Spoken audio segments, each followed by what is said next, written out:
would yield the most.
Buenos dias everybody, I'm here at the lovely Springbok Caravan Park. It's a lovely day, the clouds have lifted, the blue sky is out and the birds are chirping. The Caravan Park is right next to the highway, so apologies for any trucks and cars that come past, it's too noisy.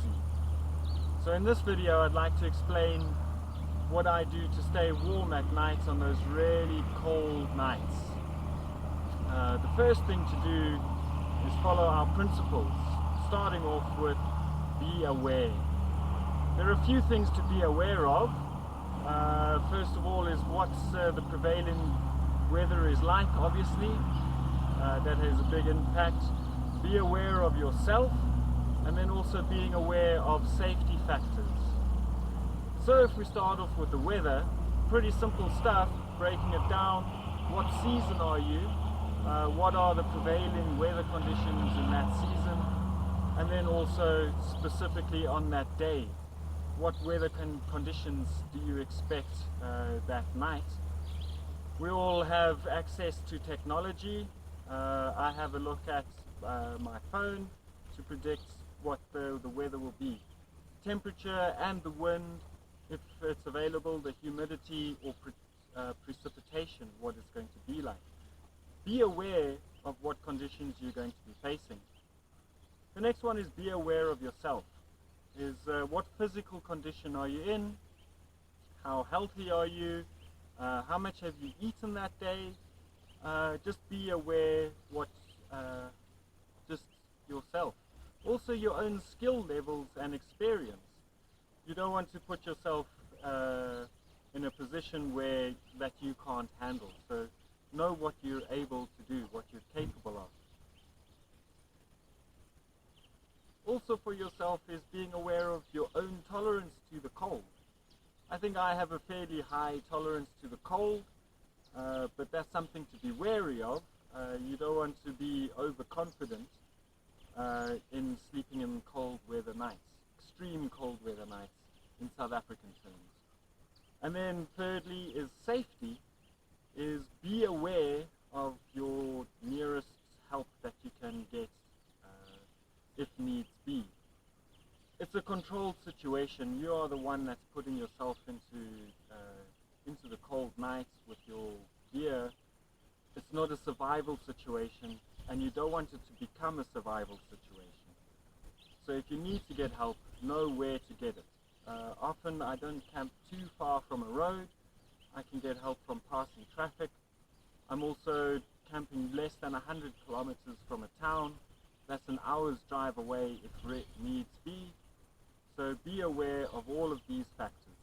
What's the weather, what condition you are in and your own self, and then also safety consideration. Having said that, I'd like to show you what gear I have to stay warm at night. Let's have a look. So going through all the gear that I have, we'll go bottom to top. First of all is a ground sheet. It's just generally good camping practice to use a ground sheet, and the main reason is that it prevents any moisture coming up into the tent, and then moisture is not a good thing. It often takes heat away from your body. I'll talk about the tent in a moment, but it also has a ground sheet, so you just want some extra layers between you and the ground. Then I have the king over here. This is my blow-up mattress. The blow-up mattress, I think, is really important, or any mattress that puts a barrier between your body and the ground. The blow-up mattress creates an insulation layer, so the cold from the ground doesn't seep up into your body, or your body heat doesn't sink into the ground. The next thing I have is a down sleeping bag. When I met Chris outside of Lichtenberg, he'd asked me, or we'd been talking about sleeping bags and being negative rated, or what's the temperature rating of your sleeping bag. I couldn't really give him a straightforward answer because I'd bought the sleeping bag from a non-branded camping store in China, and at that point I couldn't really speak Chinese well enough to ask about the temperature rating of this particular sleeping bag. But it is a down sleeping bag, and it's done good by me. I haven't had any issues with it. Many cold nights with this sleeping bag. It's got pretty funky colors. Wouldn't have been my first choice. The reason I chose it is because it actually compacted fairly small for a down sleeping bag. It's definitely not Arctic rated. I wouldn't take this to the Antarctic or to the North Pole with me. It's just not good enough for that.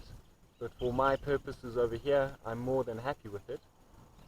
I think the only complaint that I would have with it is that the top part of it has got a lot of down in it, but the bottom part doesn't.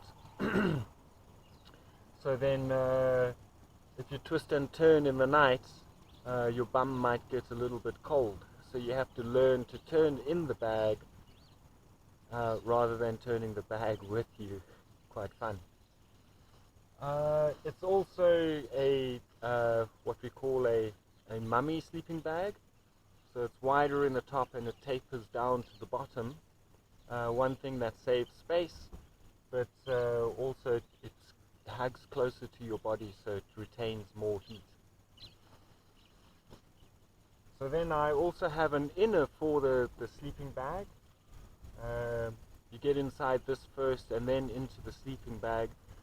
This one is from First Descent, and on the packaging it says adds 15 degrees. I've used it a few nights on this trip, and yeah, it's pretty warm. I've actually had really cozy nights using this when it's been freezing cold. And then I also have some thermal underwear.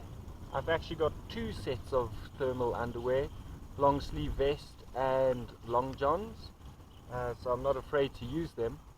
I prefer to sleep in my boxers, but maybe once on this trip I've used the thermal underwear to stay warm. So further to that I haven't actually used yet, but if needs be, I do have gloves. I've actually got 3 pairs of gloves with me on this trip, and I've got a few beanies. I've got 2 beanies. If it's really cold, then just throw on a beanie for extra warm. Oh yeah, about the sleeping bag, it's also kind of like a cowl, so it's got a hood that goes over your head, and you can close up the entrance to the sleeping bag so that only your face is exposed, keeping more heat inside of the sleeping bag, and just your core warm anyway. So then the tent. So I think this tent is a really good one. I've had it for a few years now, and I've had no issues with it. I think one of the most important things about a tent isn't just that it's somewhere private to hide away in, is it keeps the wind away. If you think about it, the cold isn't really the big issue, it's wind that is. So what wind does is it just removes or takes away the heat of your body faster than if there were no wind. So being inside a tent also creates this barrier where the air isn't moving and where the warm air can stay inside. So yeah, this fly sheet over here, it's really thin material, but it does a good enough job to keep the wind out. And then also the fly sheet, I just open it up here. The fly sheet is actually also really thin material, but it again creates another barrier against the wind. It's quite surprising how little wind gets through, even though it's just a mesh. Quite good stuff. And then going into the extreme part, the tent is 3 seasons rated, so that means it's not good for the extreme snow, cold and blizzards, that type of thing. But it's perfectly fine for very cold South African frosty mornings. So on that, actually I think frost is a good thing when it comes to the tent, because it'll form a layer of ice on the fly sheet, and that helps retain the heat inside of the tent also.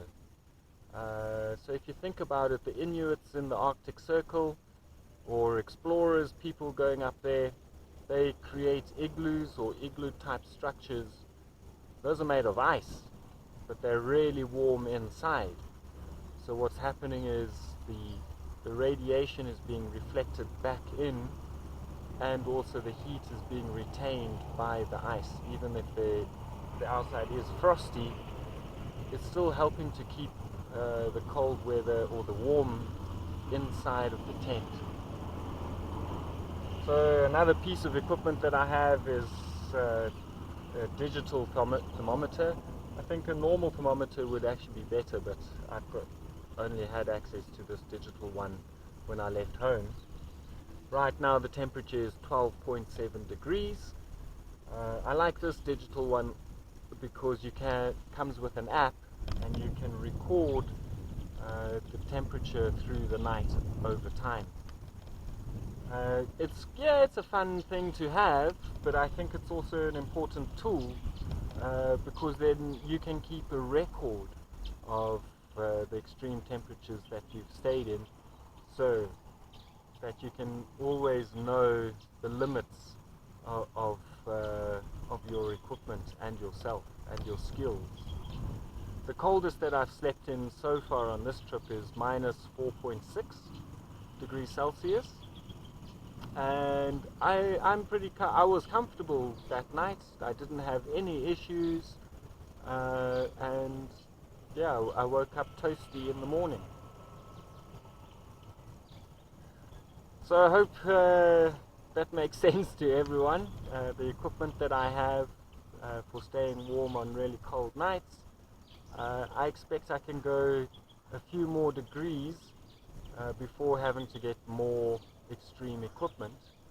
One thing that I am keeping my eye out for is a fleece liner for the sleeping bag. I think that'll go a long way. I do have another silk liner for the sleeping bag, but I don't think that actually adds any warmth to the sleeping bag itself. I think a silk liner is more or less just to keep the inside of your sleeping bag clean. Well, I hope you enjoy that. You can also enjoy some extreme cold weather nights out camping. Just be aware of all the factors and have fun.